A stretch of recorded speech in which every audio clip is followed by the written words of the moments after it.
Friends, income tax department ने ITR 1 और ITR 4 दोनों ही ऑनलाइन और ऑफलाइन मोड में स्टार्ट कर दिए हैं फॉर द फाइनेंशियल ईयर 24-25। अभी हमने प्रीवियस वीडियो में देखा कि कैसे आप अपनी ITR 1 ऑनलाइन मोड में फाइल कर सकते हैं। अब हम देखते हैं कि अगर हमें ऑफलाइन यूटिलिटी यानी एक्सेल यूटिलिटीज़ के थ्रू अपनी ITR 1 फाइल करनी है तो उसे कैसे फाइल करेंगे। सबसे पहले इनकम टैक्स पोर्टल पे जाएंगे। यहाँ पे डाउनलोड्स में ऑप्शन है हमारे पास यूटिलिटी एक्सेल बेस्ड। यहाँ पे जो वर्जन अभी आ रहा है डेट इज़ 1.0।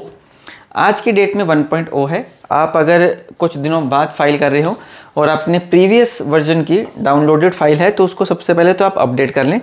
उसी अपडेटेड एक्सेल की जेसन फाइल को आप एक्सपोर्ट करें ताकि अपने इनकम टैक्स पोर्टल पे जब हम उसको अपलोड करेंगे तब उसमें कोई एरर ना दिखाए। अब यहाँ पर ऑफलाइन यूटिलिटी के केस में भी कुछ बेसिक बातें समझ लेते हैं कि क्या है। अगर आप फर्स्ट टाइम इस वीडियो को देख रहे हैं तो कुछ बेसिक बातों में सबसे पहले हमें ये ध्यान रखना है कि अगर मुझे फॉर्म 16 अभी तक इशू नहीं हुआ है, यानी फॉर्म 16 मेरा फाइनेंशियल ईयर 24-25 के लिए as on the date receive नहीं हुआ, तो उसका रीज़न क्या है। हमारा जो पीरियड था वो था 1 अप्रैल 2024 से लेकर 31 मार्च 2025 तक। इस पीरियड के बीच में जो TDS रिटर्न, जो Q4 की जो हमने TDS रिटर्न फाइल करनी थी वो करनी थी 31 मई 2025 तक, और उसके विदिन 15 डेज आपको अपना TDS सर्टिफिकेट, जो TDS सर्टिफिकेट है फॉर्म 16 की फॉर्म में जो हमें रिसीव होता है, फॉर्म 16 जो हमें रिसीव होता है वो मुझे 15 जून तक रिसीव हो सकता है। तो अगर अब तक आपको फॉर्म 16 रिसीव नहीं हुआ है तो बिल्कुल परेशान नहीं हुई। आपका एम्प्लॉयर बाय द 15th आपको ज़रूर प्रोवाइड कर देगा या फिर HR टीम आपकी तरफ से आपको ईमेल आ जाएगी। ITR 1 कौन भर सकते हैं? सबसे पहले वो इंडिविजुअल जो रेजिडेंट है, resident individual, not ordinary resident, other than उसकी जो टोटल इनकम है वो हमारी 50 लाख तक की हो। इस 50 लाख की इनकम में सबसे पहले सैलरी हो सकती है, 1 हाउस प्रॉपर्टी हो सकती है, अदर इनकम हो सकती है। अदर इनकम में हम लेके चलेंगे इंटरेस्ट जो कि हमारा सेविंग बैंक से है या फिर FDR से है, और साथ ही साथ जो अगर ITR इनकम टैक्स रिटर्न आपने प्रीवियस फाइनेंशियल ईयर यानी 23-24 की फाइल करी थी और उसका रिफंड आपको इस साल रिसीव हुआ है थ्रू द इंटीमेशन 143(1) जो आपको ईमेल पे रिसीव हुई होगी, आप उस इंटीमेशन को ओपन करेंगे। उस इंटीमेशन में इस रिफंड का जो कंपोनेंट है वो आपको रिफ्लेक्ट करेगा। वो रिफ्लेक्टेड कंपोनेंट आपको एज एन अदर इनकम आपको रिफ्लेक्ट करना है अपनी ITR 1 में। साथ ही साथ इस साल से long term capital gain under section 112A अगर हमने as an SSC previous financial year में यानी 24-25 में कुछ लॉन्ग टर्म गेन अर्न किया है तो हमारे को उसकी भी इंफॉर्मेशन यहाँ पे दिखानी है, सब्जेक्ट टू कि वो 1,25,000 तक की हो। अगर उससे ऊपर है तो हम कोई और फॉर्म भरेंगे, उसके लिए ITR 1 नहीं भर सकते। साथ ही साथ लास्ट में एग्रीकल्चर इनकम मेरी 5,000 से कम हो तो मैं एलिजिबल बनता हूँ कि मैं अपनी ITR 1 फाइल कर सकता हूँ फॉर द फाइनेंशियल ईयर 24-25। अब फ्रेंड्स, इस एक्सेल यूटिलिटी को हम डाउनलोड करते हैं और अपना ITR फॉर्म स्टार्ट करते हैं। अब फ्रेंड्स, ये है हमारी excel utility. This utility is for the assessment year 25-26। Green cells are for data entry. यहाँ पे जो आप ये ग्रीन सेल्स देख रहे हैं अदर देन ग्रे, ये हमारे डाटा एंट्री के लिए हैं। हम इन सेल्स के अंडर ही सिर्फ एंटर कर सकते हैं। Red label indicate mandatory fields. जो रेड लेबल्स हैं वो हमारी मैंडेटरी फील्ड्स हैं। और क्वेश्चन क्या रखना है? Do not use Ctrl+X, Ctrl+V और cut copy paste while data entry. आपको यहाँ पे सिंपली एंटर करना है, कोई कॉपी पेस्ट नहीं चलेगा, ताकि आपकी जो वैलिडिटी है, जो एक्सेल डाटा आपका वैलिडेट कर सके, ताकि हमारी जेसन एक्सपोर्ट हो जाए। यहाँ पे हम सिंपली इसको ओके कर देंगे। अब ये फ्रेंड्स हमारा इनकम टैक्स रिटर्न का form ITR 1 for the assessment year 25-26। इस एक्सेल फाइल में 4 शीट्स हैं। सबसे पहले है फ्रेंड्स हमारा income detail, then TDS, then TCS और उसके बाद है टैक्सेस पेड। ये 4 शीट्स हैं जो हमें क्रॉस करनी है। क्रॉस कैसे करनी है? सबसे पहले इस शीट का डाटा एंटर करेंगे, उसके बाद इसको वैलिडेट करेंगे।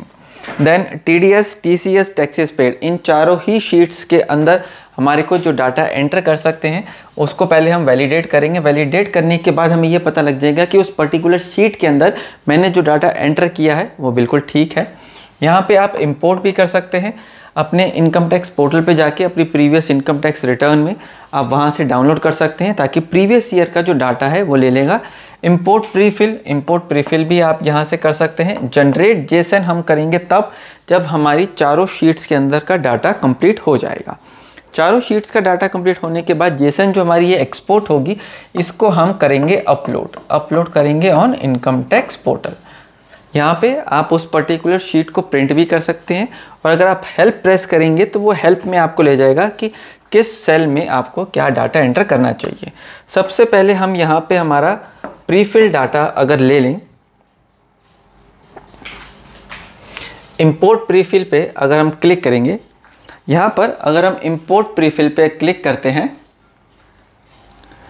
import personal text detail from downloaded pre-filled JSON और import from already generated JSON for the current assessment year। अब हम सबसे पहले चलते हैं हमारे इनकम टैक्स पोर्टल पे, जहाँ से हम इसको डाउनलोड कर सकते हैं, फिर हम इधर इंपोर्ट कर लेंगे। अब फ्रेंड्स, ये है हमारा इनकम टैक्स का पोर्टल। यहाँ पे डैशबोर्ड में आपके पास सबसे ऊपर ऑप्शन है ई फाइल का। ई फाइल में आप अगर सेकंड में जाएंगे, मतलब इनकम टैक्स रिटर्न में जाएंगे, यहाँ पे हमारे पास ऑप्शन है download pre-field data. Download pre-field data में वो आपसे असेसमेंट ईयर पूछेगा, आपने उस असेसमेंट ईयर को सेलेक्ट करना है और उस फाइल को डाउनलोड कर लेंगे, और उसी फाइल को हम हमारी एक्सेल में इंपोर्ट भी कर लेंगे। अब जैसे ही आप इधर डाउनलोड प्री-फिल्ड डाटा में एंटर करेंगे, सबसे पहले वो आपसे पूछता है download for which assessment year, यानी हमारा करंट असेसमेंट ईयर है 25-26, तो हम यहाँ पे सेलेक्ट करेंगे और यहाँ से अपना प्री-फिल्ड डाटा जो इनकम टैक्स पोर्टल पे मेरा इस फाइनेंशियल ईयर के लिए एप्लीकेबल डाटा है, वो मैं यहाँ से डाउनलोड कर लूँगा। यहाँ पे आप जैसे ही डाउनलोड पे क्लिक करेंगे, वो आपकी डिज़ायर्ड लोकेशन पे सेव हो जाएगा और यहाँ से आप उसको इंपोर्ट कर लेंगे। अब फ्रेंड्स, हमने वो फाइल को सेव कर लिया है, वो हमारी डाउनलोड फोल्डर में सेव हो गई है। अब यहाँ पर हमारे पास ऑप्शन है इंपोर्ट प्री-फिल। इंपोर्ट प्री-फिल के ऊपर हम इस पर क्लिक करेंगे और साथ ही साथ अपनी उस डाउनलोडेड फाइल को हम इंपोर्ट कर लेंगे। अब फ्रेंड्स, स्टार्ट करते हैं हमारा इनकम टैक्स रिटर्न का फॉर्म। अब यहाँ पर कुछ बेसिक इन्फॉर्मेशन जो ऊपर रिफ्लेक्ट हो रही थी, वो मैंने एजुकेशनल पर्पस के लिए उसको हाइड कर दिया है। वो आप अपना नेम, एड्रेस वगैरह सब आप चेक कर लेंगे। अब यहाँ पर सबसे मेन पार्ट जो है पार्ट ए में जनरल इन्फॉर्मेशन में, date is do you wish to exercise the option under section 115 BAC of opting out of new tax regime. New tax regime में अगर आप बेनिफिशियल हो रहे हैं, आपका टैक्स कम बन रहा है, तो आप इसमें बने रहें, वो हमारा डिफ़ॉल्ट रेजीम है। अगर मेरे को डिडक्शंस के साथ अंडर ओल्ड टैक्स रेजीम ज़्यादा बेनिफिशियल हो रहा है, तो मैं यहाँ से ऑप्ट आउट हो जाऊँगा और मैं अपना ओल्ड टैक्स रेजीम के हिसाब से इनकम टैक्स रिटर्न फाइल करूँगा। तो क्या मैं ये करना चाहता हूँ, क्या मैं ऑप्ट आउट होना चाहता हूँ? अगर मैं इस ऑप्शन को येस कहता हूँ for opting out, option should be exercise, mandatory है along with the return of income filed under section 139(1). अगर मैं सेक्शन 139(1) सेलेक्ट कर रहा हूं, तो मुझे उसी के साथ साथ ये ऑप्शन एक्सरसाइज करना है। Please note that you will not be eligible to set off house property loss, not eligible to claim following deductions under default tax regime.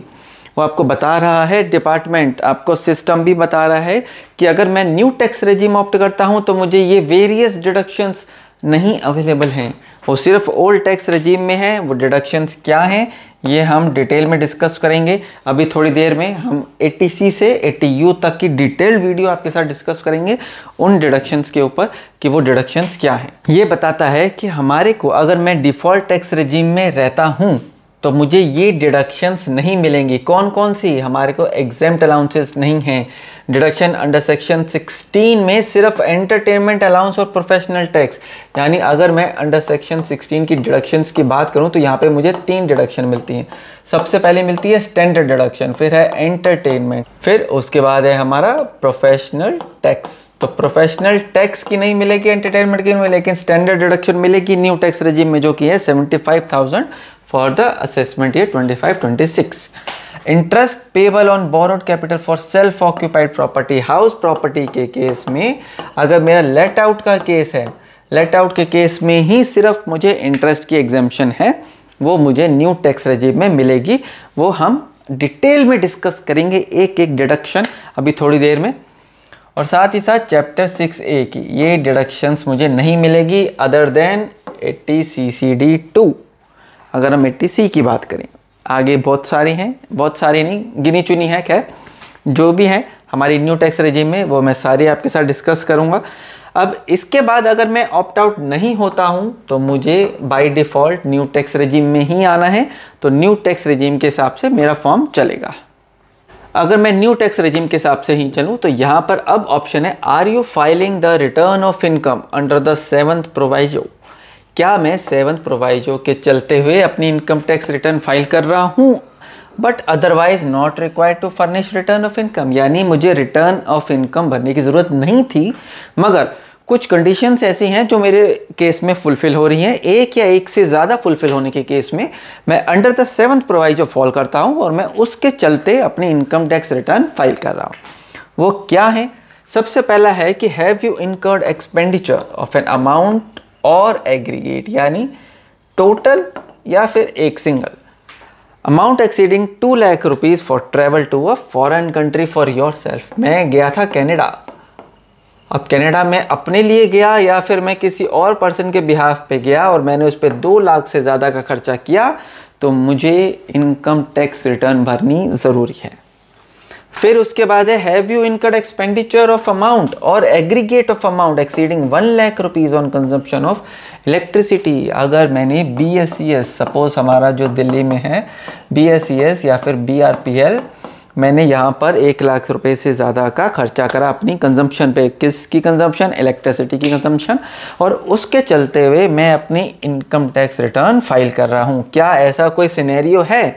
तो मैं यहाँ पे टिक करूँगा और उस अमाउंट को स्पेसिफाई कर दूँगा। Are you required to file a return as पर द अदर कंडीशन। क्या मैं अदर कंडीशन में फॉल करता हूँ? अगर है तो मैं यहाँ पे कर दूँगा। The aggregate of TDS or TCS during the previous year in the case of a person is 25,000 or more. क्या ऐसा सिनेरियो है? Deposit in one or more saving account in aggregate 50 lakh rupees or more. अगर ऐसा कोई scenario है तो क्या मैं एलिजिबल हूँ? यस, मुझे ITR 1 फाइल करनी है। उसके बाद है आपका ईमेल आईडी और फ़ोन नंबर। कोशिश कीजिएगा कि आप अपना ईमेल आईडी और फ़ोन नंबर अपडेटेड ही डालें और ईमेल आईडी एक्टिव रहना चाहिए। अब बात करें फाइल्ड अंडर सेक्शन की। अंडर सेक्शन हमारा ज़रूरी क्यों है? फाइलिंग अंडर द सेक्शन या फिर फाइलिंग इन रिस्पॉन्स, ये दोनों में फ़र्क है, इसको अंडरस्टैंड करते हैं। सबसे पहले कि मैं अगर इनकम टैक्स रिटर्न फाइल कर रहा हूँ तो मैं किस सेक्शन में फ़ाइल कर रहा हूँ। सेक्शन मैंडेटरी इसलिए है क्योंकि मुझे पता लग सके कि मेरे ऊपर लेट फीस या कोई पेनल्टी लगेगी या नहीं लगेगी। सबसे पहला जो हमारा सेक्शन आता है डेट इज़ 139(1). 139(1) से इसकी मैंने अपनी रिटर्न ऑन और बिफोर मैंने ड्यू डेट फाइल करी है। और ड्यू डेट क्या है? ड्यू डेट मेरी अभी तक तो थी 31 जुलाई, अब ये बढ़ के हो गई है 15 सितंबर। यानी मुझे एक्सटेंशन जो मिली है, मैं कह सकता हूं कि फाइनेंशियल ईयर 24-25 के लिए मेरी ड्यू डेट बन गई है 15 सितंबर। आप मेरे साथ हैं? बिल्कुल ठीक है। अब अगर मैं ऑन और बिफोर यानी 15 सितंबर को या फिर उससे पहले अपनी ROI भरता हूं तो मैं 139(1) का सेक्शन सेलेक्ट करूंगा। अब 139(4) कब करूंगा? बिलेटेड कब हो सकती है? बिलेटेड मैं तब कहूँगा अगर मैं 15 सितंबर के बाद फाइल कर रहा हूँ। यानी 16 सितंबर को अगर मैंने फाइल करी तो मैं 139(1) नहीं सेलेक्ट करूँगा, मैं 139(4) सेलेक्ट करूँगा, यानी बिलेटेड रिटर्न का सेक्शन। मुझे सेक्शन सही भरना है अपनी इनकम टैक्स रिटर्न में। बिलेटेड रिटर्न मैं कब तक भर सकता हूँ? 3 महीने पहले तक। मेरा असेसमेंट ईयर ख़त्म होगा 31 मार्च 26 को। इससे 3 महीने हुए पहले 31/12/2025। 31/12/2025 तक मैं अपनी इनकम टैक्स रिटर्न फाइल कर सकता हूँ बिलेटेड। फिर बात करें रिवीजन की। रिवाइज़ कब करता हूँ? अगर मेरे को पता लगता है कि जो मैंने 139(1) में भरी थी उसमें इनकम का कोई शॉर्टफॉल दिखाया या एक्सेस दिखा दी है, TDS जो मेरा कटा था वो मैंने कम दिखाया है, मेरा रिफ़ंड ज़्यादा बनता है, या फिर कुछ ऐसी इन्फॉर्मेशन जो मैंने नहीं भरी वो अब मैं भरना चाहता हूँ, या फिर जो भरी थी मैं उसको करेक्ट करना चाहता हूँ, तो मैं उसे रिवाइज़ कर सकता हूँ। तो रिवीजन के केस में मैं 139(5) सेलेक्ट करूँगा। फिर बात आती है 119(2)(b कॉन्डोनेशन। कॉन्डोनेशन के केस में CBDT की अप्रूवल के बाद हम रिटर्न भरते हैं। ये हमारे नॉर्मल सिनेरियोज के केसेस में नहीं आता, तो हम इसको अभी फ़िलहाल स्किप करते हैं इस पार्ट को। ये उन केसेस में है जहाँ पे सबसे पहले मुझे CBDT का अप्रूवल चाहिए, उसके बाद मैं अपनी इनकम टैक्स रिटर्न भरता हूँ। फिर है हमारा 139(8)(a अपडेट रिटर्न का, कि मैं अपनी इनकम टैक्स रिटर्न को अपडेट कर रहा हूँ। अब आगे बढ़ते हैं। Filed in response to section अगर मैं सेलेक्ट करता हूं तो यहां पर क्या डिफरेंस आएगा। यहां पर है 139(9). सबसे पहला जो सेक्शन आता है डेट इज 139(9). वो क्या कहता है, वो कहता है कि मेरी जो इनकम टैक्स रिटर्न मैंने फाइल करी थी, CPC ने उसको प्रोसेस करी और उसमें कुछ गलतियां मिली। उस गलतियों के चलते उसने 139(9) का मुझे नोटिस इशू करके दे दिया कि आपकी जो इनकम टैक्स रिटर्न आपने फाइल करी थी वो एक डिफेक्टिव है। डिफेक्टिव मीन्स वो एज़ पर दी एक्ट या फिर एज़ पर दी रूल्स आपने जो इन्फॉर्मेशन प्रोवाइड करी है या खर्चा क्लेम करा है या फिर डिडक्शन क्लेम करी है, वो हमारे हिसाब से गलत क्लेम करी है या फिर एक्सेस में क्लेम करी है। आप प्लीज़ उसको ठीक करें, मुझे रिस्पॉन्स सबमिट करें कि क्या ये आपके साथ डिडक्शन मिलनी चाहिए या नहीं मिलनी चाहिए। वो एज़ पर दी सिनेरियोज हैं। कैसे भर सकते हैं इसका रिस्पॉन्स, उसकी एक सेपरेट वीडियो है, उसका लिंक इस वीडियो की डिस्क्रिप्शन में मेंशन कर दिया, आप उसको रेफर कर सकते हैं। और हमारी एक प्लेलिस्ट है जो कि प्लेलिस्ट है हमारी ITR for the financial year 24-25, उसको फॉलो करना ना भूलें। मोर देन 137 वीडियोस उसमें शेयर करी हैं, ITR 1 से लेके ITR 7 तक। काफ़ी सारी इंपॉर्टेंट और रेलेवेंट सारी इन्फॉर्मेशन आपके साथ शेयर की गई है, शॉर्ट्स और वीडियोस दोनों के केसेस में। अब नेक्स्ट आगे चलते हैं 142(1), 148 और 153(c). ये नॉर्मल केसेस नहीं है हमारे, ये हमारा तब है 142(1) में जब डिपार्टमेंट हमें पूछता है कि आइए आके भरिए, मतलब हमें समन आया है कि हमारे इस असेसमेंट ईयर के लिए आप आके भरिए। 148(8) में हमारा बेस्ट जजमेंट में आ जाती है, या फिर स्क्रूटनी के केस में 153(c) में आप रिटर्न भर रहे हैं। सो ये हमारे नॉर्मल केसेस नहीं है, ये हमारे स्पेशल केसेस हैं, स्पेसिफाइड केसेस हैं। सो हम इनसे आगे बढ़ते हैं। तो हमारा जो मेन फोकस था वो ये था कि हमने file in response to notice करनी है या फिर अंडर सेक्शन करनी है। अंडर सेक्शन के केस में मेरे पास कुछ टाइम पीरियड है, अगर मैं उसमें कर लेता हूँ तो वेल एंड गुड है, अगर मैं नहीं करता हूँ तो मेरे कुछ केसेस हैं जहाँ पे मेरा लॉस फॉरवर्ड नहीं होता है। तो इट्स बेटर कि आप अपनी इनकम टैक्स रिटर्न ऑन और बिफोर द ड्यू डेट ही भरें, और अपना जो डाटा है वो 26 AS, AIS, TIS और अपना फॉर्म 16 जो भी रिलेवेंट इन्फॉर्मेशन है, अपनी बैंक स्टेटमेंट, अपना सब कुछ जो डिडक्शन आपने क्लेम करी है, फेक डिडक्शन से बचें। टैक्स सेविंग के चक्कर में फेक डिडक्शन क्लेम ना करें। डिपार्टमेंट मोर एक्टिव हो गया है, सो आपकी जो एक्चुअल डिडक्शंस हैं जो आपने करी हैं जेन्युइनली आप सिर्फ उन्हीं का क्लेम करें इस फाइनेंशियल ईयर में। सो हम आगे बढ़ते हैं ये एज्यूम करते हुए कि मैं 139(1) में ही अपनी इनकम टैक्स रिटर्न फाइल कर रहा हूँ। अब आगे बढ़े, अगर मैं एक रिवीजन रिटर्न फाइल कर रहा हूँ तो यहाँ पे क्या इन्फॉर्मेशन एक्स्ट्रा जाती है। अगर मैं इन्फॉर्मेशन रिवाइज कर रहा हूँ तो यहाँ पर हमारा if revision defective enter the number, क्या नंबर, रिसिप्ट नंबर डालना है और date of filing the original return. अगर मैं किसी रिस्पॉन्स के लिए अपनी इनकम टैक्स रिटर्न भर रहा हूँ तो यहाँ पे मुझे डॉक्यूमेंटेशन आइडेंटिफिकेशन नंबर, डिन नंबर होता है, वो मुझे एंटर करना है और उसका नोटिस का डेट। अब बात करते हैं सैलरी की। सबसे इम्पॉर्टेंट पार्ट हमारा सैलरी का। ये जो प्री फिल डाटा आया है फ्रेंड्स, ये है हमारा 6,51,171 रुपीज़। ये मैं आपको बता दूं, ये एसएससी का ऐसा केस है जहाँ पर इस एसएससी ने 9 मंथ्स किसी और ऑर्गेनाइजेशन में सर्व किया है और 3 मंथ्स किसी और ऑर्गेनाइजेशन में सर्व किया है। क्योंकि फॉर्म 16 की अभी तक डेट नहीं आई है। फॉर्म 16 मेरा कब तक इशू हो सकता है, अभी हमने डिस्कस किया था 15 जून 2025 तक। तो ये जो इन्फॉर्मेशन है ये सिर्फ इन 9 मंथ्स की है और रेलेवेंटली उसका TDS भी नीचे रिफ्लेक्ट कर रहा है। अब क्या है, मैं आप ही के साथ दोबारा बनूंगा, इसी केस को फिर से कंटिन्यू करेंगे। क्यों करेंगे? क्योंकि अगर आपका कोई ऐसा केस है जहां पर मल्टीपल एम्प्लॉयमेंट है, मल्टीपल एम्प्लॉयमेंट मीन्स कि फाइनेंशियल ईयर 24-25 में आपसे एक से ज़्यादा एम्प्लॉयर को सर्व किया है, तो यहाँ पे आपका फॉर्म नंबर 16 फ्रॉम एम्प्लॉयर 1 और फॉर्म नंबर 16 फ्रॉम एम्प्लॉयर 2, ये 2 रिसीव हुए होंगे। दोनों का पीरियड अलग होगा, दोनों की इनकम अलग होंगी, कैलकुलेशन अलग होंगी। तो उन कैलकुलेशन में क्या कॉमन मिस्टेक्स आप करते हैं अपनी इनकम टैक्स रिटर्न फाइल करते टाइम, आपको जब ये लगता है कि मेरा फॉर्म 16 में तो TDS ही नहीं कटा, लेकिन यहाँ पे मेरा इतना सारा टैक्स पेबल बन रहा है विद इंटरेस्ट, क्योंकि मेरी एडवांस टैक्स की लायबिलिटी थी। क्यों बनता है, कैसे बनता है, वो सब डिस्कस करेंगे। अगर आपका भी एम्प्लॉयमेंट का केस है, मल्टीपल एम्प्लॉयमेंट का, जहाँ पे आपको एक से ज़्यादा इस फाइनेंशियल ईयर 24-25 में अगर आपको रिसीव हुआ है, तो मैं आपके साथ बनूंगा। मुझे कमेंट करके ज़रूर बताएं कि आपका भी मल्टीपल एम्प्लॉयमेंट का केस है, तो मैं आपके साथ फिर बनूंगा। ऑनलाइन के केस में भी आपने देखा था कि वहाँ पे भी मैं आपके साथ जुड़ा था। अब यहाँ पर भी मैं ऑफलाइन के केस में आपके साथ जुड़ूंगा। कैसे भरेंगे, कैसे कैलकुलेशन होगी, कौन सी मिस्टेक्स को हमने अवॉइड करना है, और क्या क्या इन्फॉर्मेशन मुझे HR डिपार्टमेंट को पहले देनी चाहिए थी कि मेरा ये एरर ना हो, वो हम सब डिस्कस करेंगे। अभी फ़िलहाल हम डिस्कस कर रहे हैं कि आपके पास सिर्फ एक सिंगल फॉर्म 16 है फाइनेंशियल ईयर 24-25 में। जो हमने इनकम देखी थी, क्या क्या इनकम थी, सबसे पहले हमारी सैलरी इनकम है, हाउस प्रॉपर्टी एक है, सेविंग इंटरेस्ट थी। अदर इनकम में क्या क्या इंक्लूड किया था, SB का इंटरेस्ट, FDR का इंटरेस्ट, हमारा इनकम टैक्स रिफंड का इंटरेस्ट, साथ ही साथ लॉन्ग टर्म कैपिटल गेन। तो ये चारों इन्फॉर्मेशन थी। साथ ही साथ हमारी एग्रीकल्चर इनकम जो कि अप टू 5000 रुपीज़ थी। इन पांचों की अगर इनकम है तो वो मेरी क्यूमुलेटिव होके इस ITR 1 में मुझे दिखानी है। यहाँ पे अलाउंसेस की बात करें, अगर मैं अलाउंसेस की बात करूँ तो मेरे पास exemption, nature of exemption under section, various section under section 10 में आपके जितने भी हैं, आप यहाँ पे अपनी एग्जेम्पशंस को क्लेम करेंगे।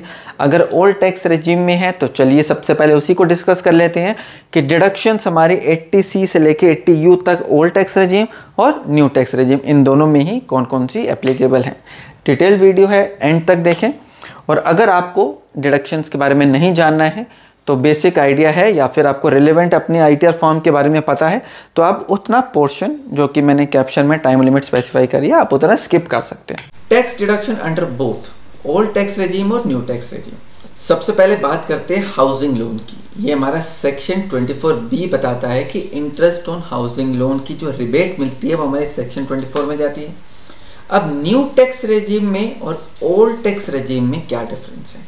न्यू टैक्स रेजिम में सिर्फ अगर nature of property let out है, यानी अगर वो सेल्फ ऑक्यूपाइड का केस है, तो यहाँ पे न्यू टैक्स रेजिम में बेनिफिट नहीं है सेल्फ ऑक्यूपाइड का।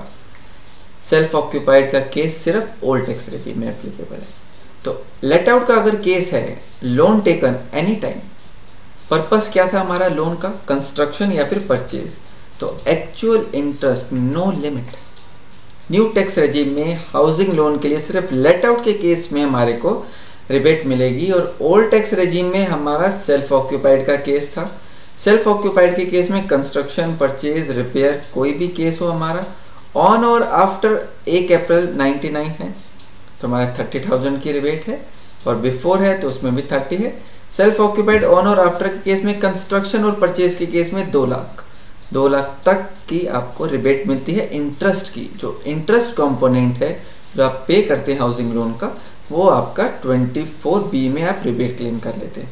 और ओल्ड टैक्स रेजिम में इसी का जो प्रिंसिपल आप पे कर रहे होंगे वो आप अपना 80C में क्लेम कर सकते हैं। लेट आउट का केस हमारा ओल्ड टैक्स रेजिम में सेम है। यहाँ पे भी इंपॉर्टेंट नोट्स में सबसे पहले है कि new tax regime allow very limited deductions. यहाँ पे गिनी चुनी डिडक्शंस हैं। स्लैब रेट में बेनिफिट है तो डिडक्शंस यहाँ पे कम है। Old tax regime provide comprehensive deduction. यहाँ पे बहुत सारी डिडक्शंस हैं जो ऑलरेडी आप क्लेम करते आए हैं, और अगर ओल्ड टैक्स रेजिम में बेनिफिट है तो हम आगे चल के ओल्ड टैक्स रेजिम में ही अपने इनकम टैक्स रिटर्न भरेंगे। सम डिडक्शंस 80DD और 80U required submission on form number 10IA। कुछ ऐसी डिडक्शंस हैं जहाँ पे हमारे को डिटेल्स भरनी पड़ती हैं एक्स्ट्रा, जिसके लिए फॉर्म नंबर 10IA है, उसको भी डिटेल में डिस्कस करेंगे। एग्जाम्पल के तौर पे हमने एक शॉर्ट बनाई है, आप उसको रेफर कर सकते हैं। हमारे income tax return financial year 24-25 का एक स्पेशल प्लेलिस्ट है, आप उसको रेफर करें। उसमें मोर देन 100 वीडियोस हमने शेयर करी हैं जहाँ पे डिफरेंट वेराइटीज़ के क्वेश्चंस, डिफरेंट वेराइटीज़ के case scenarios, applicability of individual, applicability for individual, firm, LLP, companies, सब इनकम टैक्स रिटर्न के बारे में काफ़ी सारी इन्फॉर्मेशन है। अगर आप डिटेल में जानना चाहते हैं हर सेक्टर के बारे में, आप अकाउंटेंट हैं, प्रोफेशनल हैं, तो उस प्लेलिस्ट को ज़रूर फॉलो करें। डिडक्शन अंडर सेक्शन 80GG और 80GGA require specific form like 10B। अभी है फ्रेंड्स क्रक्स। क्रक्स के ऊपर मैं बाद में आऊँगा, क्योंकि समरी बाद में डिस्कस करेंगे। सबसे पहले प्रोविजंस को डिस्कस करते हैं इन डिटेल। ये सारी डिडक्शंस एक एक करके मैं आपके साथ डिस्कस करूँगा। कहीं पे भी कोई भी पॉइंट में डाउट हो मुझे कमेंट करके ज़रूर पूछें। यह है हमारा tax deduction under both old tax regime और new tax regime as applicable for individual tax payer. Summary पे बात पे आते हैं, आगे बढ़ते हैं। सबसे पहले है हमारा 80C। 80C की जो डिडक्शन मिलती है अंडर ओल्ड टैक्स रेजिम वो है एलिजिबल पेमेंट्स कौन कौन सी हैं, या फिर ऐसे कंट्रीब्यूशन जिसके बेस के ऊपर हमें 80C की डिडक्शंस मिलती हैं। लाइफ इंश्योरेंस प्रीमियम, अगर आप कोई LIC का प्रीमियम पे कर रहे हैं, PPF दे रहे हैं, ट्यूशन फीस पे कर रहे हैं for up to 2 children. NSC principal repayment of housing loan, अभी मैंने आपको बताया इंटरेस्ट हमारा चला जाता है 24B में और जो प्रिंसिपल है वो मिल जाता है 80C में डिडक्शन। यानी अगर हमने हाउसिंग लोन ले रखा है तो प्रिंसिपल की डिडक्शन 80C में ले लेंगे और इंटरेस्ट की 24B में। फिर है ELS, equity link saving scheme. आपके जो म्यूचुअल फंड्स हैं जिनमें आप डिपॉजिट करते हैं, जो ELSS वाली स्कीम है, टैक्स सेविंग फंड्स हैं, उनमें आपको डिडक्शन मिलती है। सुकन्या समृद्धि योजना, फिक्स डिपॉजिट FDR जो आपकी 5 साल के लिए लॉक इन पीरियड है, वो आपको 80C में डिडक्शन मिल जाएगी। कंबाइन लिमिट है किसकी, 1.5 लाख रुपए की 80C, 80CCC और 80CCD1। इन तीनों को हम क्लब करेंगे तो ये 1.5 लाख की लिमिट हमारी कंबाइन बनती है। एग्जाम्पल के तौर पे इफ़ यू पे 40,000 एज LIC, हमने 40,000 का LIC का प्रीमियम दिया, 60,000 रुपये हमने PPF में डिपॉजिट करा, 50,000 रुपये हमारा प्रिंसिपल था हाउसिंग लोन का, तो ये बन गया टोटल हमारा 1.5 लाख रुपये जो हमने 80C में क्लेम कर लिया। फिर है 80CCC, यहाँ पे contribution to annuity plan of LIC और any other insurer for receiving pension. Pension के केस में हमारे को ये बेनिफिट मिल जाता है। ये हमारा कंबाइंड लिमिट में आ जाएगा। अगर हम इन्वेस्ट कर रहे हैं 50,000 इन LIC जीवन अक्षय पेंशन प्लान, तो वो हमारा 80CCC में कवर कर जाएगा। टोटल देखा जाएगा क्यूमुलेटिव, आप 1.5 लाख से ऊपर 80C, CCC और CCD1 में नहीं ले सकते। Contribution by individual to notified pension fund, जैसे हमारा NPS की स्कीम है, NPS में अगर हमने कुछ कंट्रीब्यूट किया है 10% ऑफ सैलरी या फिर 20% of gross total income for self employed subject to overall limit of 1.5 lakh रुपए। अगर हम एक सैलरीड एम्प्लॉयड हैं तो 10% ऑफ सैलरी, अगर हम एक सेल्फ एम्प्लॉयड है जो कि बिजनेसमैन है उसको भी बेनिफिट मिलता है CCD1 का। अगर वो NPS में as a pension scheme opt कर रहा है तो 20% ऑफ ग्रॉस टोटल इनकम वो अपना इन्वेस्ट कर सकता है और डिडक्शन अकॉर्डिंगली 1.5 लाख के अंदर रहनी चाहिए। सैलरी पेंशन कंट्रीब्यूट करता है 60,000 रुपये, NPS में अर्न करता है 6 लाख रुपए, तो 10% ऑफ 6 लाख रुपए उसका 60,000 तक वो NPS में एलिजिबल है। फिर बात करें CCD1B, additional contribution to NPS over and above 80 CCD1, 50 lakh तक है, इसका एडिशनल बेनिफिट है। If you invest 60,000 in NPS, 50,000 claim under section CCD1B और 10,000 इन CCD1B में आप 50,000 तक क्लेम कर सकते हैं additional. Employer contribution to employees NPS, अगर एम्प्लॉयर आपको कंट्रीब्यूट कर रहा है तो वो CCD2 में चला जाएगा। 10% ऑफ सैलरी और 14% of salary in case of central government और स्टेट गवर्नमेंट। कंट्रीब्यूशन के केस में एग्जांपल वही लिया है हमने, 6 लाख रुपए है तो 10% हमारा 60,000 आ जाएगा, तो 60,000 तक आप अपना CCD2 में बेनिफिट ले सकते हैं। Income tax deduction under section 80C, CCC, CCD1, CCD1B और CCD2। इंपॉर्टेंट पॉइंट्स क्या है, ये हमारी कंबाइंड लिमिट है जो हमने A, B और C में कवर करनी है, 1.5 लाख से ऊपर नहीं ले सकते। CCD1B provide an additional deduction, यहाँ पे 50 लाख की एडिशनल डिडक्शन है in case of NPS 1.5 lakh से ऊपर। CCD2 में deduction is not subject to 1.5 lakh की limit and is allowed in addition. CCD2 में जो एम्प्लॉयर का कंट्रीब्यूशन है वो 1.5 लाख से ओवर एंड अबव है। अब फ्रेंड्स नेक्स्ट डिडक्शन है 80CCH जो कि है हमारी contribution to Agnipath scheme, Agniveer corpus fund. Eligible assessees कौन कौन से हैं?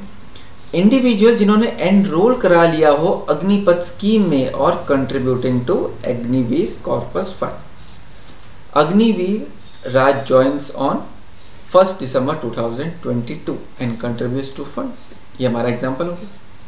फिर है self contribution to Agniveer corpus fund. अगर हम कंट्रीब्यूट कर रहे हैं तो amount deposited by the assessee to their Agniveer corpus fund. Details क्या जाएंगी?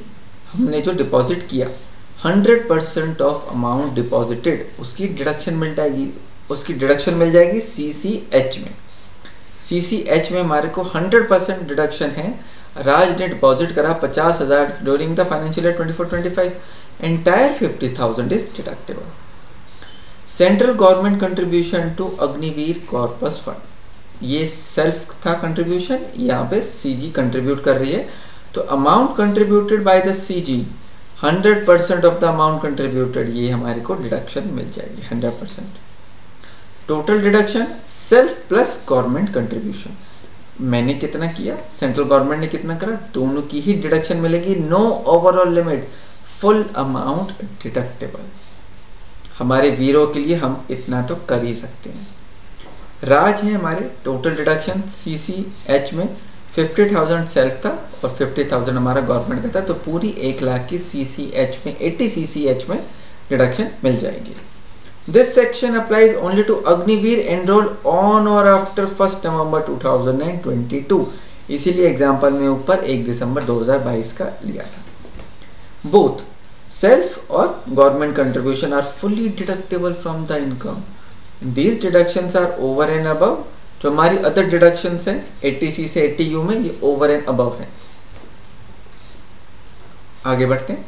फिर है friends 80D, deduction for health insurance premium and medical expenses. हम जो हमारे मेडिक्लेम पे करते हैं उसकी हमारे को डिडक्शन मिलती है। किसी भी कंपनी का अगर आपने मेडिक्लेम लिया है, हेल्थ इंश्योरेंस प्रीमियम आप पे कर रहे हैं, एलिजिबल पर्सन कौन कौन से हैं? अगर हम किसी का पे कर रहे हैं सेल्फ के लिए, सबसे पहली बात स्पाउस हैं और डिपेंडेंट चिल्ड्रन, ये हमारे इमीडिएट फैमिली है। अगर मैं इनका प्रीमियम पे कर रहा हूँ तो मुझे डिडक्शन मिलेगी। कितनी मिलेगी? 25,000 अगर मैं इंडिविजुअल हूँ, स्पाउस के लिए कर रहा हूँ, और डिपेंडेंट चिल्ड्रन के लिए। लेकिन 50,000 है if any person is a senior citizen. Senior citizen अगर कोई है तो वो डिडक्शन बढ़ के 50,000 हो जाती है।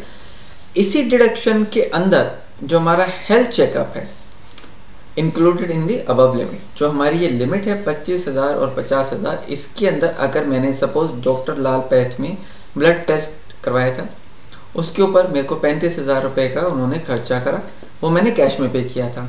मेडिक्लेम में अलग से NEFT से पे करता हूँ, तो ये जो 35,000 है वो मैं अगर मैं NEFT से 17,000 पे करता हूँ और प्लस 3,500, तो ये 20,500 रुपये मेरे को डिडक्शन मिल जाएगी अंडर सेक्शन 80D।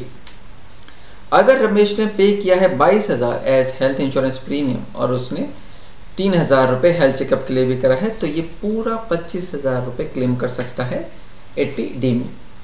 पेरेंट्स हैं 25 और 50, सीनियर सिटीजन के केस में वही 5,000। रमेश ने 32,000 रुपये पे करा for a senior citizen father, claim allowed कितना? 32,000, क्योंकि 50,000 तक की डिडक्शन है अगर कोई सीनियर सिटीजन का पे करते हैं। अब है मेडिकल एक्सपेंडिचर, सेल्फ हो, स्पाउस हो, dependent children, all should be senior citizen. Senior citizen के केस में अगर हम कोई खर्चा कर रहे हैं तो 50,000 रुपये तक है, प्रिवेंटिव हेल्थ चेकअप का एप्लीकेबिलिटी नहीं है। सुरेश हैं जो कि 62 ईयर्स के हैं और उन्होंने 45,000 का मेडिकल एक्सपेंस किया है अपने ऊपर, without insurance he can claim 45,000। यहाँ पर only if no premium is paid, अगर आप कोई इंश्योरेंस प्रीमियम नहीं पे कर रहे हैं तो मेडिकल एक्सपेंस अपना क्लेम कर सकते हैं। पेरेंट्स के केस में इफ सीनियर सिटीजन 50,000 है, अगर सुरेश ने स्पेंड करा है 48,000 for a senior citizen mother, treatment insurance नहीं थी, तो 48,000 का वो क्लेम कर सकता है अपने इनकम टैक्स रिटर्न में। The maximum deduction under each category is subject to the respective limit, जो कि हमारी 25 और 50 है। अगर हमने कैश में यहाँ पे 7.5 कर दिया और यहाँ पर हमारा सपोज 17.5 से ऊपर है, सपोज यहाँ पे 20 कर रहा हूँ मैं, तो ये 27.5 हो गया, 27.5 नहीं मिलेगा, 25,000 की ही डिडक्शन मिलेगी। The 5,000 preventive health checkup is within the total deduction limit, not in addition to 25 or 50,000. Medical expenditure benefit is only allowed if no premium is paid for that person. अगर आप किसी पर्सन के लिए premium नहीं पे कर रहे हैं मेडिक्लेम का, तो उसके ऊपर जो खर्चा इनकम टैक्स रिटर्न में आप क्लेम कर सकते हैं वो है मैक्सिमम 50,000। आगे बढ़ते हैं। फिर है 80DD डिडक्शन फॉर मेंटेनेंस और medical treatment for a disabled dependent. Eligible assessee कौन है? रेजिडेंट इंडिविजुअल और HUF। Mister A is a salaried employed and has a dependent disabled brother. Purpose क्या है? Expenditure on medical treatment, nursing, training, rehabilitation of a dependent with disability और amount paid to LIC notified scheme for maintenance of disabled dependent. Mister A ने pay किया है LIC premium under N approve plan for his brother. Disability 40% से ऊपर है और 80% से कम है। For a dependent person with at least 40% of disability, flat 75,000 रुपये की डिडक्शन अवेलेबल है। मिस्टर ए ने क्लेम किया 75,000 इवन इफ ही स्पेंड 40,000 और 90,000। इस केस में फ्लैट है। सीवियर डिसेबिलिटी कब होती है? अगर हम उसको पैरामीटर में नापते हैं और वो 80 या 80% से ऊपर आ जाती है, उस केस में फ्लैट 1,25,000 की हमारे को रिबेट मिल जाएगी under section 80DD। Forms to be submitted 10IA भरना है हमें, recommended to be file along with the return. Upload form 10IA before और during the income tax return. उससे पहले या फिर उसी के दौरान आप अपनी 10IA भी फाइल कर लें। फिर है फ्रेंड सेक्शन 80DDB। ये कहता है कि deduction for medical treatment of specified disease. Specified disease के लिए हमारा 80DD बात करता है। एलिजिबल एसएससीज कौन कौन से हैं? रेजिडेंट इंडिविजुअल और HUF। मिस्टर बी है हमारे tax payer treating a dependent for cancer, वो किसी डिपेंडेंट के कैंसर का ट्रीटमेंट कर रहे हैं। Applicable for medical treatment of specified diseases, cancer, AIDS, ये ऐसी कोई स्पेसिफाइड डिजीज हैं, अगर हम उसका ट्रीटमेंट ले रहे हैं तो हम क्लेम कर सकते हैं। Must obtain prescription from a specialist, जो हमारे डॉक्टर हैं उसकी प्रिस्क्रिप्शन ज़रूरी है from a government recognized specialist. Deduction for non senior citizen for expenses on treatment of self और डिपेंडेंट। अगर सेल्फ और डिपेंडेंट हैं, सीनियर सिटीजन नहीं है तो 40,000, और अगर वो सीनियर सिटीजन है 60 इयर्स की एज अटेन कर ली है या उससे ऊपर है तो expenses on treatment of self और डिपेंडेंट के केस में 1 लाख रुपए। यहाँ पे 40,000 और 1 लाख है, और DD के केस में 75 और 1.25 लाख की फ्लैट डिडक्शन थी। डॉक्यूमेंट रिक्वायर्ड हमारे को prescription from a specialist working in a government hospital. Mandatory deductions हैं हमारी। File it with your return if ask for verification. 80DD और 80DDB।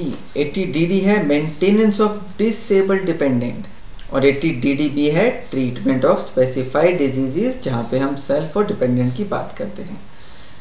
80DD में फ्लैट डिडक्शन है और यहाँ पे एक्चुअल एक्सपेंस बेस्ड। 80DD में 75,000 और 1.25 लाख रुपए की flat deduction depending upon severity, और 80DDB में 40,000 और 1 लाख रुपए as per the actual expense, और वो सीनियर सिटीजन है या नहीं है। नेक्स्ट है फ्रेंड हमारा सेक्शन 80E, EE और EEB।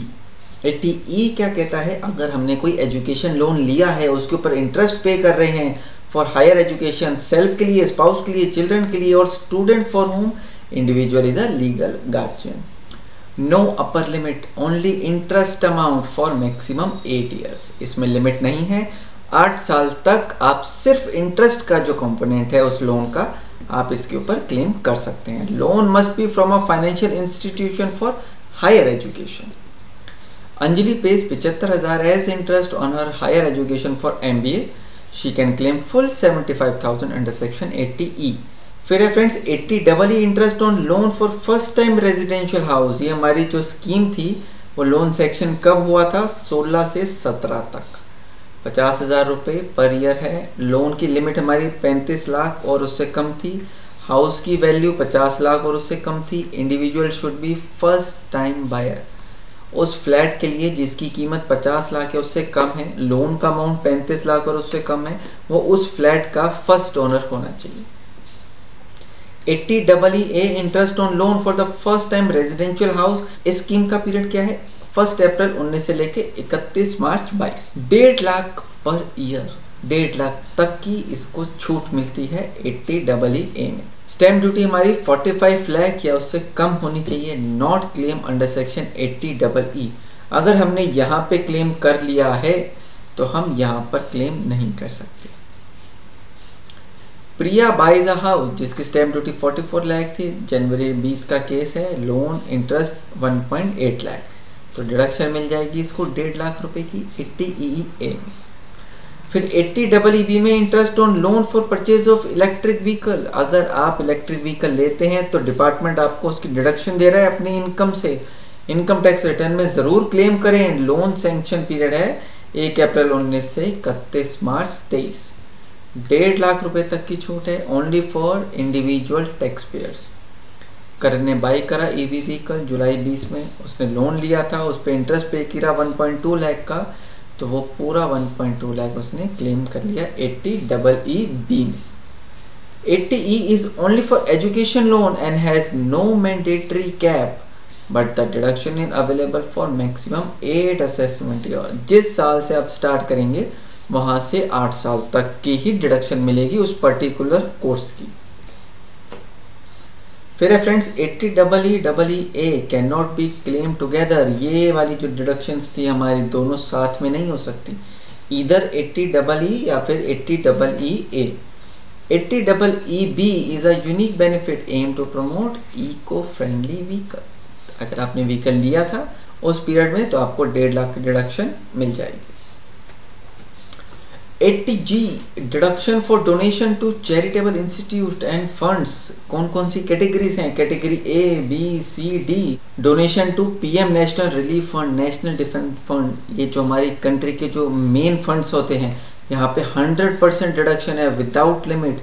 उसके बाद कैटेगरी B में charitable trust, NGOs working for welfare 50% without limit. Donation 10,000 दी थी, नोटिफाइड NGO है तो हमारे को क्लेम मिल जाएगा 50% का विदाउट लिमिट। फिर C और D में डोनेशन टू गवर्नमेंट या फिर local authority for family planning और डोनेशन टू अदर इंस्टीट्यूट। यहाँ पे C कैटेगरी में 100% है subject to 10% of gross total income, और D कैटेगरी में 50% deduction subject to 10% of GTI। Cash donation limit, अगर आप कैश में डोनेट करते हैं तो सिर्फ 2,000 तक अलाउड है, उसके ऊपर अगर डोनेशन दी है कैश में तो वो नहीं मिलेगी उसकी डिडक्शन। नेक्स्ट है friend 80GGA donation for scientific research और रूरल डेवलपमेंट। यहाँ पे अगर आपने कुछ डोनेशन करी है scientific research to approved institution, rural development, conservation of natural resources, so आपने अगर इन कामों के लिए कुछ डोनेशन दी है तो 100% डोनेशन है, no deduction if income includes PGBP, no cash donation. Conditions क्या हैं? अगर मैं डिडक्शन नहीं ले सकता, कब नहीं ले सकता? अगर मेरी कोई बिजनेस इनकम है और नो कैश डोनेशन 2,000 से ऊपर यहाँ पे भी अलाउड नहीं है। 2,000 की हमारी कैश है लिमिट है, सारी डोनेशन डिजिटल पेमेंट्स के थ्रू ही करें। Assessee having income from PGBP की इनकम है तो 80GGA सेक्शन नहीं, आपका दूसरे सेक्शन में आप क्लेम कर सकते हैं B में। डोनेशन टू पॉलिटिकल पार्टीज और इलेक्ट्रल फंड, अगर आपने कुछ डोनेशन करी है 100% डिडक्शन मिलती है। पॉलिटिकल पार्टी या फिर इलेक्ट्रल ट्रस्ट को आप दे रहे हैं, अगर डोनेशन कैश में दे रहे हैं तो नहीं चलेगी, no deduction for cash donations, सिर्फ डिजिटल मोड आपको चलेगा। समरी क्या है? 80G, GGA और GGC। यहाँ पर जो हमारी चैरिटेबल ट्रस्ट हैं, PM रिलीफ फंड्स हैं, 50 और 100% एज पर दी कैटेगरी जो आप डोनेट करते हैं उसके हिसाब से आपको डिडक्शन मिल जाएगी। GGA में रूरल और रिसर्च पर्पस के लिए अगर आप डोनेट करते हैं तो 100% हो जाएगा। GGC में पॉलिटिकल पार्टी, इलेक्ट्रल ट्रस्ट में, उसमें भी 100% है। यहाँ पर जो हमारा 80GGA में है उसमें कैश लिमिट है 2,000 की, लेकिन 80GGC में कैश अलाउड ही नहीं है, नेक्स्ट है फ्रेंड हमारा सेक्शन 80GG। एलिजिबल एसएससीज कौन है? Individual who is self employed और सैलरी विदाउट एचआरए कंपोनेंट। ऐसा इंडिविजुअल जिसको सैलरी मिल रही है बट एचआरए का कंपोनेंट नहीं मिल रहा है, या फिर वो सेल्फ एम्प्लॉयड है, तो वो 80GG में क्लेम कर सकता है, जो वो रेंट पे करता है। Residential status can be resident और नॉन रेजिडेंट। कंडीशन क्या है असेसी की? should not own any residential accommodation at the place of resident or employment। Form to be filled 10BA हमने फिल करना है। क्वांटम ऑफ डिडक्शन कितनी मिल सकती है? Rent paid less 10% of total income, 5000 per month या फिर 25% of total income. इन तीनों में से लीस्ट जो होगी उसकी डिडक्शन मिल जाएगी। एग्जाम्पल के थ्रू समझते हैं। टोटल इनकम है हमारी excluding long term capital gain या फिर शॉर्ट टर्म 4 लाख रुपए। रेंट पे कर रहे हैं पर मंथ 10,000 रुपये का, तो एनुअल रेंट पेड है हमारा 1,20,000। 10% of total income, total income थी हमारी 4 लाख की, उसका 10% हो गया 40,000। Rent paid less 10% of total income. Rent पे कितना किया था? 1,20,000 रुपये। टोटल इनकम का 10% था हमारा 40,000 रुपीज़, इसको लेस करेंगे 80,000 आ गया। 5,000 पर मंथ तक, तो पूरे साल का 60,000 हो गया। 25% of total income, total income कितनी थी? 4 लाख रुपए, इसका 25% हो गया हमारा 1 लाख रुपए। तो अब इन तीनों में से लीस्ट क्या है? लीस्ट है हमारा 60,000। हमारे को 60,000 की डिडक्शन मिल जाएगी 80GG में, जो हम रेंट पे करते हैं। फिर है फ्रेंड्स 80TTA और TTB। सीनियर सिटीजन के लिए TTB और इंडिविजुअल के लिए TTA। TTA हमारा क्या कहता है? एलिजिबल एसएससीज कौन से हैं? इंडिविजुअल और HUF other than senior citizen. और TTB हमारा आ जाता है सीनियर सिटीजन्स के लिए। Applicable to saving account interest. 80TTA सिर्फ SB का, सेविंग बैंक का जो हमें इंटरेस्ट मिलता है उसकी डिडक्शन देता है। 80TTB all type of deposit interest, SB और फिग FDR, इन दोनों का ही हमारे को इंटरेस्ट का बेनिफिट मिलता है। नॉट एप्लीकेबल टू, यहाँ पे सीनियर सिटीजन्स को 80TTA का बेनिफिट नहीं है, उनको सिर्फ 80TTB का बेनिफिट है। Eligible account saving bank account, cooperative bank, post office से जो हमारे को इंटरेस्ट इनकम आ रहा है अंडर 80TTA। और 80TTB के लिए बैंक, कोऑपरेटिव बैंक्स और पोस्ट ऑफिस का इंटरेस्ट प्लस, इंटरेस्ट में दोनों है, saving plus fix deposit. Maximum deduction यहाँ पे 10,000 है, यहाँ पे 50,000। इंडिविजुअल का अगर 12,000 की इंटरेस्ट इनकम है तो सिर्फ 10,000 रुपये की एग्जम्पशन है। अगर सीनियर सिटीजन की 65,000 की इनकम है विद सेविंग बैंक इंटरेस्ट जो कि हमारा 15,000 का है, और FDR से हमारी इनकम है 50,000 की, इस केस में हमारे को लेस कर देंगे 50,000 की रिबेट अंडर सेक्शन 80TTB। तो 15,000 के ऊपर हमें टैक्स पे करना पड़ेगा एज पर दी स्लैब अगर हमारी इनकम बन रही है। Deduction under old tax regime, old tax regime में 80TTA TTB दोनों की डिडक्शन है, और अगर हम न्यू टैक्स रेजीम की बात करें तो इन दोनों की ही डिडक्शन नहीं मिलेगी। 80U है हमारा for a resident individual with disability. Eligible assessees कौन कौन से हैं? Resident individual, only the person with disability can claim the deduction. Type of deduction, fixed deduction, not based on actual expenditure. Fixed deduction है flat. Disability 40% at least होनी चाहिए, और 80% से कम होगी तो 75,000 रुपये, और अगर 80% या उससे ऊपर है तो 1.25 लाख रुपये। Defined disability as per the Equal Opportunities Protection of Right and Full Participation Act 1995, इसके हिसाब से हम अपनी डिसेबिलिटी को डिफाइन करते हैं। मैंडेटरी डॉक्यूमेंट क्या है? 10IA भरना है हमने। Nature of deduction, deduction is allowed irrespective of actual expenditure incurred. Resident individual है, सिवेरिटी अगर 50% है और 85% है। Percentage of disability 50, 85। Nature of disability certified under person with disability act, ये भी सर्टिफाइड है। तो डिडक्शन कितनी मिलेगी? यहाँ पे 75 और यहाँ पे 1,25,000। Need to submit form 10IA, yes और यस, दोनों ही केसेस में 10IA आपको फिल करना जरूरी है। आगे बढ़ते हैं फ्रेंड्स। अब आगे बढ़ते हैं फ्रेंड्स, हमारा जो ऊपर सैलरी इनकम थी 6,51,171, that was gross income. Gross income for the period हमारा अप्रैल टू दिसंबर, यानी 9 मंथ्स की जो मेरी ग्रॉस सैलरी थी from employer first. Employer first कौन है मेरा? इस केस में है एम्प्लॉयर फर्स्ट HDFC बैंक। मैंने HDFC बैंक में फाइनेंशियल ईयर के स्टार्टिंग में 9 मंथ्स में सर्व किया था, फिर मैंने ऑर्गेनाइजेशन चेंज करी।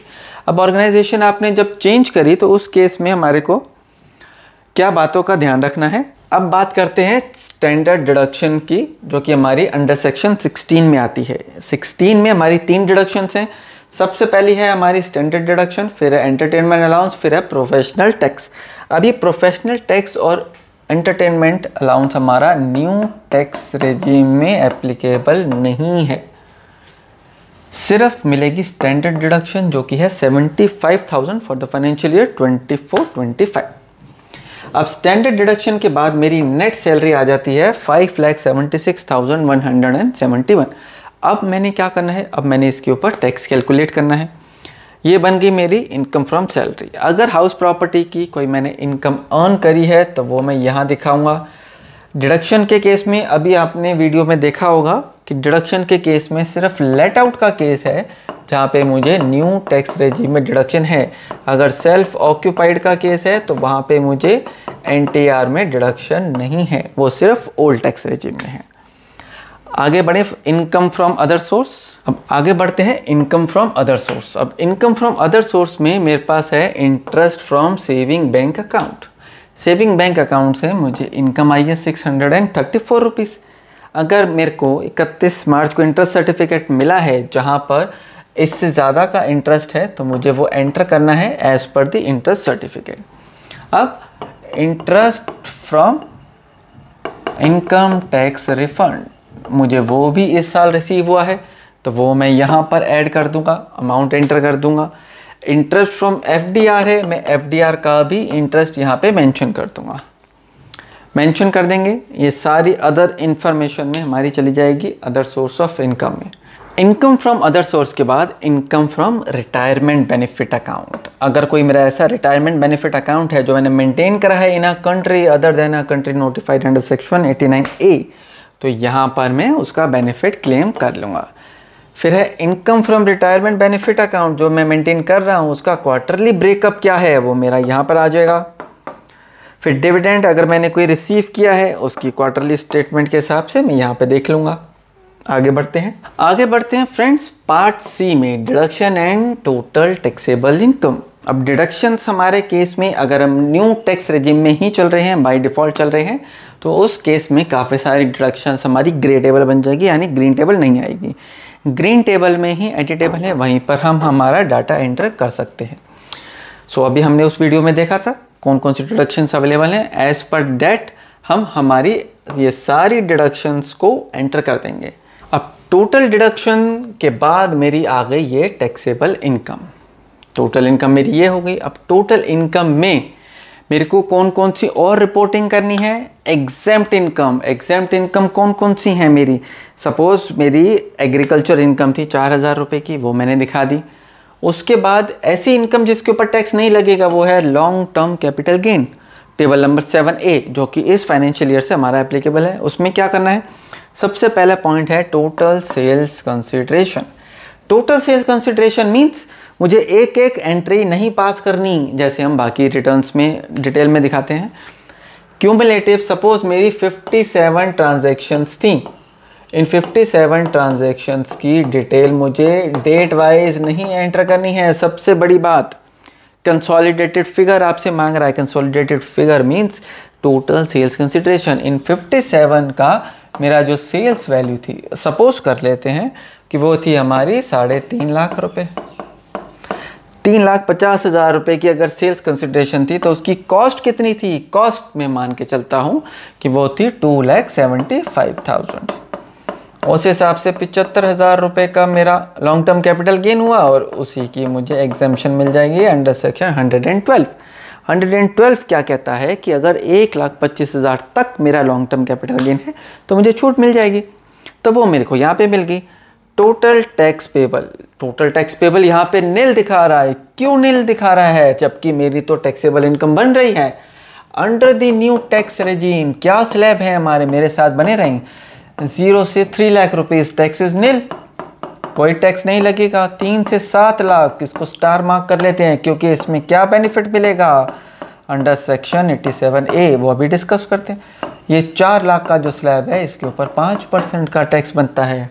यानी अगर मैं कैलकुलेट करूं तो ये 2,76,810 के ऊपर, अगर मैं ये टोटल 4 लाख का भी चलो ले लेता हूँ, उसका 20,000 बना तो 20,000 का टैक्स नहीं बनेगा। ये पूरा का पूरा मुझे रिबेट मिल जाएगी अंडर सेक्शन 87A, टोटल का ही मुझे रिबेट मिल जाएगा। एजुकेशनल पर्पस के लिए राउंड ऑफ कर दिया तो ये 87A में मुझे पूरी रिबेट मिल जाएगी। इसीलिए मेरा यहाँ पे जो टैक्स पेबल आ रहा है दैट इज नील, इसके ऊपर टैक्स ही नहीं लगेगा। फिर रिबेट की बात हो गई हमारी। फिर अगर हमारा टैक्स बनता तो उस पर सेस और सरचार्ज की हम बाद में बात करते। रिलीफ की बात हो गई, इंटरेस्ट की बात हम अभी आने वाले वीडियोस में करेंगे। मैं आपके साथ बनूंगा, काफ़ी सारे केसेस लेंगे। अभी भी मैंने केसेस लिए हैं, हमारी ये प्लेलिस्ट है जो आप उस पर रेफ़र करेंगे, वहाँ पे काफ़ी सारी इन्फॉर्मेशन है, वैल्यूएबल इन्फॉर्मेशन है। आप उस प्लेलिस्ट को ज़रूर देखें, ITR financial year 24-25। So friends, ये था हमारा ऑफलाइन मोड में, यहाँ पे जहाँ पे हम हमारी टोटल इनकम का इंफॉर्मेशन डालेंगे, जिससे टोटल यानी अब हमने कैलकुलेट क्या किया, मेन क्या था हमारा टोटल टैक्स, फीस और इंटरेस्ट। शीट नंबर 1 से जो कैलकुलेट हुआ वो हमारा ये था। अब हम चलते हैं हमारे सेकंड शीट पे जो कि है TDS। TDS का पार्ट डिस्कस करते हैं। अब TDS की शीट को अगर हम ध्यान से देखें तो यहाँ पे TDS ऑन सैलरी यानी फॉर्म 16 अभी तक एज ऑन द डेट कितने इशू हुए हैं? सिर्फ एक, फॉर्म नंबर 1 यानी जो एम्प्लॉयर 1 का फॉर्म है वो मेरा रिफ्लेक्ट कर रहा है उसकी इनकम और उसका TDS। अब फॉर्म नंबर 2 की क्या ड्यू डेट है? वो है 15 जून। मैं 15 जून के बाद आपके साथ फिर से जुड़ूंगा। अगर आपका भी ऐसा कोई केस है जो मल्टीपल एम्प्लॉयमेंट का है तो मैं आपके साथ जुड़ूंगा और उसके ऊपर डिस्कशन करूंगा कि क्यों होता है ऐसा कि अगर मेरे पास 2 फॉर्म 16 हैं और दोनों ने ही TDS नहीं काटा है, क्यों नहीं काटा, उसका रीज़न क्यों है। और यहाँ पर अगर मैं अपनी इनकम टैक्स रिटर्न फाइल करने आ रहा हूँ तो यहाँ पे मुझे इंटरेस्ट के साथ टैक्स भी पे करना पड़ रहा है क्योंकि मेरी एडवांस टैक्स की जो लायबिलिटी थी वो इग्नोर हो गई मल्टीपल केसेस में। कैसे हो गई वो मैं आपके साथ जुड़ूंगा, तब बताऊंगा अगर आपका मल्टीपल एम्प्लॉयमेंट का केस है। आगे बढ़ते हैं फ्रेंड्स। TDS और TCS अदर देन सैलरी यानी फॉर्म 16A इशू हुआ है। 16 हमारा सैलरी का है, 16A अदर देन सैलरी, जहाँ पे हमारा HCJ ये काफ़ी सारे सेक्शंस हैं जो आपके जुड़ जाते हैं, वहाँ पर भी आपकी डिटेल आ जाएगी। उसके बाद आपका फॉर्म 16C की बात करें, फॉर्म 16C है हमारा पेयर के केसेस में जहाँ पे हमने 50,000 से ज़्यादा का रेंट पे किया है पर मंथ। ये सारी डिटेल्स हमारी आ जाएंगी, साथ ही साथ एडवांस टैक्स और सेल्फ असेसमेंट टैक्स अगर आपने कोई साल के दौरान पे किया है या फिर अभी रिटर्न भरने से पहले हमने कोई पे किया है तो उसकी इन्फॉर्मेशन आपने यहाँ पे एंटर करनी है एज पर the challan. BSR code, date of deposit, serial number, tax paid, ये आपको एक्यूरेट बिल्कुल सही भरना है। अगर आपका जो चालान है वो आपने फिजिकली सबमिट किया था, उसके ऊपर स्टैम्प लगी है, अगर आपको कोई डाउट है कि मेरा चालान नंबर या BSR कोड ऐसा है तो आप बैंक में जाके फिर से रीवेरीफाई करें, क्योंकि अगर गलत चढ़ गया तो आपका बहुत लंबा सर्कल है उसको रेक्टिफाई करवाने। हालांकि रेक्टिफाई हो जाएगा लेकिन उसका सर्कल बहुत बड़ा है तो उसको अवॉइड करें और ऐसी चीज़ों को ध्यानपूर्वक ही भरें। फिर बात करते हैं TCS की। TCS अगर आपका कलेक्ट हुआ है फॉर द फाइनेंशियल ईयर 24-25 तो यहाँ पर आपको उसकी डिटेल भरनी है सारी, उसका भी क्रेडिट मुझे मेरी इनकम टैक्स रिटर्न में मिल जाएगा। अब बात करें टैक्सेस पेड एंड वेरिफिकेशन की। अगर कोई टैक्स बनता है इन केस तो यहाँ पर ई-पे टैक्स का ऑप्शन है, वो रीरूट कर देगा आपको ई-पे के लिए। यहाँ पर टोटल टैक्सेस पेड यानी total advance tax, TDS, TCS, self assessment tax, उसके बाद भी अगर आपका कोई अमाउंट बनता है तो हम उसको पे कर देंगे। बैंक अकाउंट डिटेल हम इधर एंटर कर देंगे। टाइप ऑफ अकाउंट सेविंग है, करंट है और select for and refund credit. Refund बन रहा है मेरा, तो मेरा वो रिफंड मेरे किस अकाउंट में आना चाहिए उसको टिक करेंगे। क्या लिखा है, all bank accounts held at any time are to be reported except dormant account. आपने हेल्ड एट एनी टाइम, किसी भी टाइम पे फाइनेंशियल ईयर में उसको होल्ड किया हुआ था, एक्टिव था, तो आपको वो डालना है except dormant account. Dormant account means आपने 2 साल से ऑलरेडी कोई ट्रांजैक्शन नहीं करी है और वो आपका एक डोरमेंट बन गया है, यानी उसमें से कोई ट्रांजैक्शन डेबिट या क्रेडिट आप नहीं कर पा रहे हैं ऑलरेडी, तो उसकी अकाउंट की डिटेल नहीं चाहिए डिपार्टमेंट को। In case of multiple account, refund will be credited to one of the validated account other than the account types. Validate account आपने ऑलरेडी कर रखा होगा। अगर आप फर्स्ट टाइम यूज़र हैं, फर्स्ट टाइम अपनी इनकम टैक्स रिटर्न फाइल कर रहे हैं, तो इनकम टैक्स पोर्टल के ऊपर आपका प्रोफाइल में अगर आप जाएंगे तो वहाँ पे बैंक अकाउंट वैलिडेशन का ऑप्शन है, आप वहाँ पे वैलिडेट कर सकते हैं। फिर आप डिक्लेरेशन को टिक करेंगे और अपनी जेसन को जनरेट कर देंगे। जेसन जनरेट करते ही अपने इनकम टैक्स पोर्टल के ऊपर अपलोड कर देना है और आपके रिटर्न सबमिट। अब इसमें क्या खास बात थी जो हम अभी जनरेट नहीं कर रहे हैं, क्योंकि मल्टीपल फॉर्म 16 थे। मल्टीपल फॉर्म 16 के केस में हम हमारी इन्फॉर्मेशन और एंटर करेंगे और 15 जून के बाद आपके साथ फिर जुड़ेंगे। ऑफलाइन यूटिलिटी के केस में कोई भी डाउट हो, कोई भी क्वेरी हो, सजेशन हो, फीडबैक हो, feel free to comment in our comment section. Video पसंद आई हो तो लाइक करना ना भूलें और चैनल सब्सक्राइब नहीं करें then please do subscribe our channel. Notification bell press करना ना भूलें। सबसे पहला हक आपका बनता है कि अगर आप मेरे सब्सक्राइबर हैं तो इन्फॉर्मेशन सबसे पहले आपके पास पहुंचे। Thank you friends for watching this video.